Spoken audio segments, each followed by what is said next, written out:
আপনাকে কেউ যদি মেসেজ দিয়ে হঠাৎ ডিলিট করে ফেলে পুনরায়, আপনি সেই ডিলিট করা মেসেজ 1 সেকেন্ডের মধ্যে দেখতে পারবেন।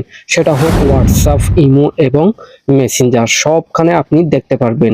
সো এটা করার জন্য একটি সেটিং করতে হবে আপনাকে, সম্পূর্ণ ভিডিওর মাধ্যমে জানিয়ে দিচ্ছি। ডিলিট করা মেসেজ আপনি সহজেই কিভাবে দেখতে পারবেন।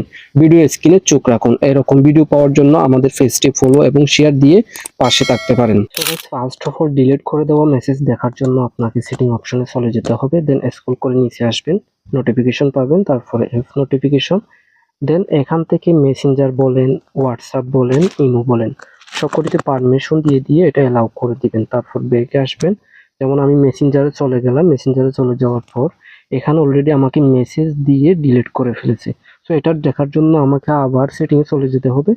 নোটিফিকেশন হিস্টোরিতে চলে যাওয়ার পর আমি অটোমেটিকলি দেখতে পাবো, দেখেন অলরেডি এখানে কেমন আছো আমাকে